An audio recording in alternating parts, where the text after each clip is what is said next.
People, Deluded, I'm back again. Thank you very much for tuning back in. Now, last night, we won our first Europa League game of the campaign against Rapid Vienna, 2-1.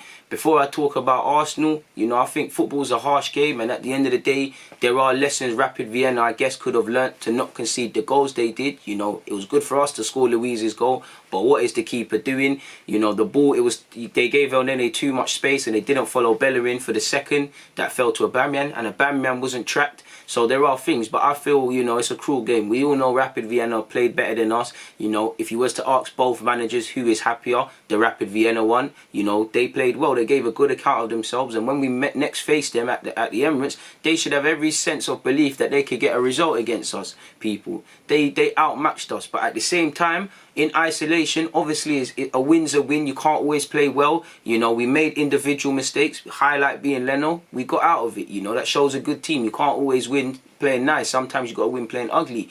The problem is, in all competitions so far this season, we're saying the same things. We're praising the 17-18 pass moves we put for goals in isolation, but they're not enough. We struggle to break down Rapid Vienna. We struggle to play these passes. The players struggle to actually do that. And again, that is with Arteta, and it is quite frustrating with Arteta because you've improved us defensively. You showed us a system defensively. In an attacking sense, we haven't seen that same energy. Or if you are working on it, what is happening? Because players are underperforming, and the coaching is underperforming because you'd imagine our task looking at Arsenal, it's harder to improve our defending than it is attacking. You've done the easy job. Now, you as a player that played at City, you was a central midfielder, you was someone who spoke of values and returning Arsenal into that. You've verbally written a big check. So now I'm looking at you with them same energies. Arteta's still my guy, but in the same way, Arteta's my guy, and Aubameyang's my guy, and he's a top striker, and I'm asking him why is he not scoring goals. I have to ask Arteta why several things are happening. Now, I think it's down to the players. They've got to want to break down teams. They've got to want to take added responsibility on their shoulders. But same way, it's the coaching. If they're unable to break teams down, what's the problem? There's a lot of talk of, we haven't got our one, we haven't got this guy. I hear that. We need a creative man, or bring in Ozil.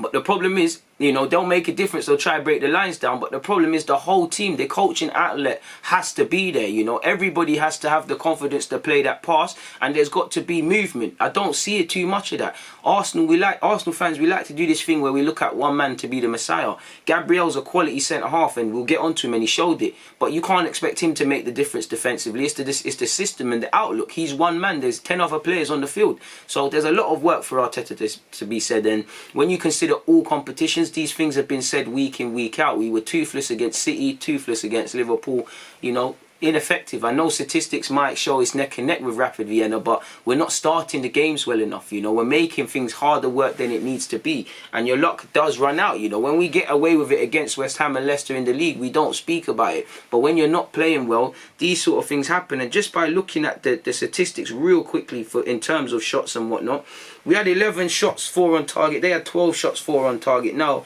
again, at half-time, you all know that was something different. Possession went to us. We made 620 passes to their 279. Our possession was 68% to their 32s. So again, the statistics is all a bit coy, but I don't think we did enough with the possession we had. We sat in front of them a bit too much. We didn't really break teams down, and I give credit to them really and truly. Not to scale people, just to highlight something, people. 1 second. Okay, quickly. You saw something like this. Now, naturally, they're going to sit back against us, They're going to sit back. You can't belittle them. That was their plan, 5 at the back sort of thing. 5 at the back. 2 defenders, 2 strikers at the base, 11 men behind the ball. We've got to learn how to break these sort of teams down, people, because we were unable to do it. As you saw, we were extremely unable to do it. You've got our centre-halves, obviously playing a high line. Our full-backs are there. Our wide men are there. And our midfielders, we struggle to break them down. Nobody's getting on possession and try and pick the passes, but there's movement. You've got to say, I'm coming off the flanks. Full-back goal. Cedric Suarez didn't do that enough, The same goes for them. Can a striker drop deep? Can a midfielder make that run? Runs and movements you're not supposed to do and exploit areas. Because they're paying attention to that, and this fullback's gone, can Aubameyang run off that? You know, the movement's a big problem and something I'm looking at Arteta. I have to praise, as you saw with their strikers, you know, you've got to praise their strikers. Their strikers came to feet, knocked it off round the corner, one little fouls, you know, took digs in the back, little chests off. They were good, man. Obviously, even the striker could have scored again after Leno made that mistake and crashed it into David Luiz's back. You know, big up Bellerin, because Bellerin did, like, let me just, we were obviously blue, so let me make them blue and make them red. Bellerin did what other people failed to do, really. You know, they had a back five, right? They had a back, let me make it narrow. They had a back five, they had a winger, you had Bellerin, you had El Nene, you had Aubameyang's movement. That goal told us everything. And why is it always the second half we have to install these things? And when we go up, you see people want to play. Not to scale, but let's just say they had their back five. Let me make it a bit narrow, people. Again, Bellerin, very good, making that run. Cedric Suarez tried initially and he fizzled out. But that's all it takes. You make that run. He's made that run. He stays onside. El Nene's played it and it is a good pass. I'm not going to lie. I think the left back could have done a lot better with cutting that out. But it's a lovely pass. Bellerin's onside. And as you saw, he pull it in. The first goal, there's no need to talk about the first goal, people. It was a set piece from Pepe. David Luiz done his thing. Their keeper, for what it's worth. In fact, you know, let's just say David Luiz, Bellerin and Pepe are over it. David Luiz in the box. You know, the ball's come in. Keeper's come out. He's headed it in. Keeper's in no man's land. We got a bit of luck in that regards. But it's the same old problems. Big up Aubameyang for getting on the score sheet, of course, but it's the same old problems. We're struggling to break teams down. We can't really break down teams that sit back and do up the defensive thing and, you know, fight. Like I said, 11 men behind the ball, banks and swarms of defenders. We can't break them down. And a big part of that, there's no movement and there's no bravery in terms of playing those passes. And again, that's down to the players, but it's down, pardon me, it's down to Arteta's management people as well, really. You know, statistically, big up Partey and Gabriel, you know, two new signings. I describe them as the spine of our side. You know, Partey, 27 years of age, got at least 5 years. Gabriel, you know, in 5 years, 27. Two, you know, medium to long-term players. The spine of our team, 70 million, two big signings. Partey had a convincing, convincing appearance in his first start for us. You know, hopefully he starts against Leicester. I think him and El Nene worked well together. At times in the second half, it looked like Partey was doing it alone, obviously, as El Nene went a bit more further forward.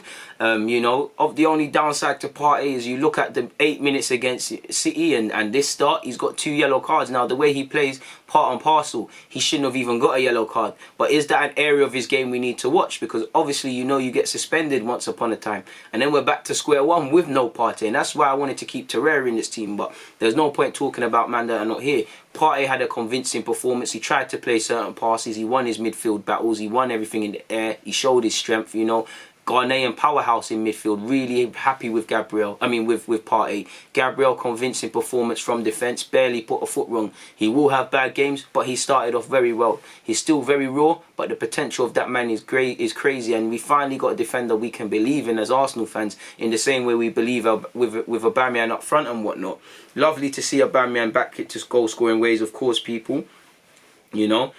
Big up Bellerin, if I haven't made that clear already, for his cameo. Him and Aubameyang helped make the difference. But with that, Arsenal are unbeaten in our last 7 Europa League games away from home, winning 5 and drawing 2 in that run. Partey had a game high of 5 tackles, which might not be the most in isolation, but he did the most. He also recovered the most balls of any players, 8 times. So, you know, 5 plus 8, you know, I'd actually have to count it on my hand, so I'm not going to do that to you. But, you know, that shows you that's the areas you wanted Partey to address. You know, we don't need Partey to break the lines and things. He can pass a ball, but as we already know, he's not the guy for that. You need someone else. So it's nice to see Partey doing what he's been brought in to do, people. And what I liked about him is positional sense. He was in the right place at the right time. He knows when to nip it. He knows when to make a smart foul. You know, he knows when to just keep it ticking. That's what we wanted. I wanted someone that was competent in their role. If you're a midfielder, look like a midfielder, consistent, you know. Consistency, we don't know because Partey hasn't played a lot, but he strikes me as someone that's going to be consistent and confident. You know, Partey looks like the type to keep trying things. And for me, mistakes happen. I need to see you keep trying. Even Leno, you know, Leno might have made me a bit nervous, but he made that stupid mistake, but he still tried to play out from the back. I can't see players curl into a ball. That's not going to help us, and everything isn't going to go right. Even for Gabriel, there's going to be times he's playing terrible. Times the same way, you know, it's all going right for him. That is, you're going to have those hard moments, you know, and it's about having the bottle to come out of it the other way. But Gabriel was impressive. Partey was impressive in his first start and his first full debut, I'd say. You know, it's sad that we've seen him in foreign colours or playing at foreign grounds. He's in an away kit. Hopefully he makes his debut and starts at the carpet, people. With that as well, Arsenal have won their opening group stage game in each of the past 4 Europa League campaigns. This was Rapid Vienna's first home defeat in a group stage of the Europa League since October 2012. They had a 13-game unbeaten run on home soil in the group stages of the competition. And that was probably why we started strong, because they're a good team. They was a good team technically. You know, they gave a good account of themselves. They knocked it about. Defensively, they were on point. Both of their strikers worked hard. And on another day, them half chances might go in. Arsenal were not perfect. Out of 10, I'd give our performance a 4. I'd give it a 5 based on Aubameyang, you know, Aubameyang, Bellerin and these lot changing it in the second half. And obviously, with respect to Gabriel and Partey, but away from them, in collectively as a team, without praising the individuals, we were poor. We didn't create. There was a lack of movement. We made the game harder than it needed to be, and I won't go as far as to say our quality was shown, but we got out of jail, really. You know, David Luiz, remember when Sol Campbell scored against Porto, people, at 35 years of age in 152 days. He's obviously the oldest. He became the oldest player to score for the Gunners in a major European competition since Sol Campbell. Obviously, in his 50th appearance for Arsenal, he scored. And technically, David Luiz is 33 years of age and 183 days. So, bit of history. Aubameyang, was nice to see him get back on the score sheet. Hopefully he can do that in the league. But with that, he has scored 12 goals in 19 appearances in the Europa League for Arsenal. Bellerin has provided 3 assists in his last 3 games, more than he had in his previous 38 games for the Gunners. And you know, he's been, you know, Arteta's been critical of our forwards getting forward, and of our fullbacks getting forward and trying to affect the game in the final third. You remember when Cedric Suarez signed? So it's good for Bellerin. It shows that there's a bit of an improvement of such. Partey became the first Ghanaian to start a competitive match for Arsenal since 2012 when Frimpong did. Arsenal have kept just 1 clean sheet in our last 7 Europa League games, which highlights our issues. The most shots for Arsenal tonight, Aubameyang off the bench with 3, David Luiz with 3, which, you know, if a substitute and your centre-halves are having the most shots, you're in issues. Aubameyang is our record goal scorer in this competition with 11 goals. Lacazette's 1 behind him with 10. Henry's got 7. Ramsey's got 6. And Welbs has got 5.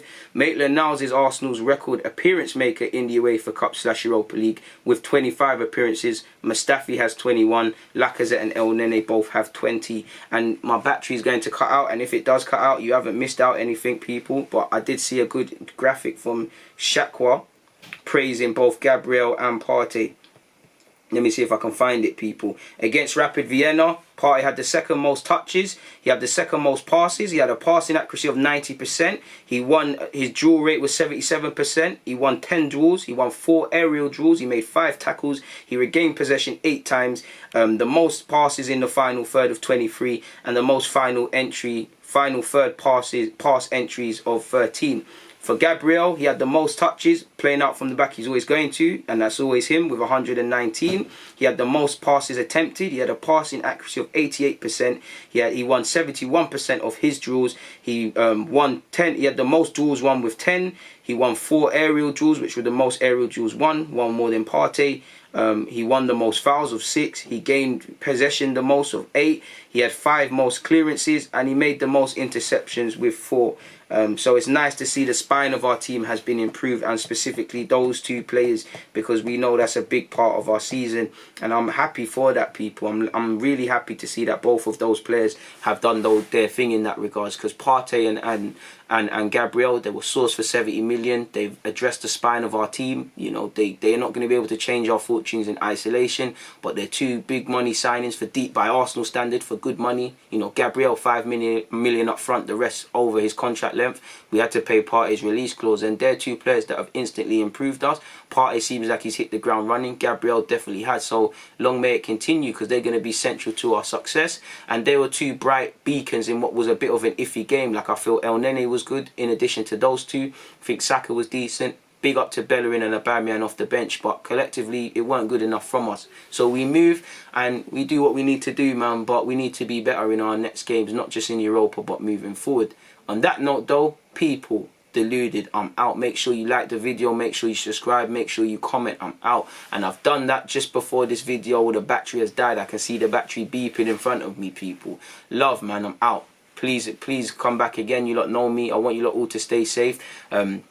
Like I said, please comment, like and subscribe, man. You know me, I love to hear your comments and the way you lot have seen the game, because nobody sees the game the same, and it makes for diverse conversation and whatnot. So on that note, DG, I'm out.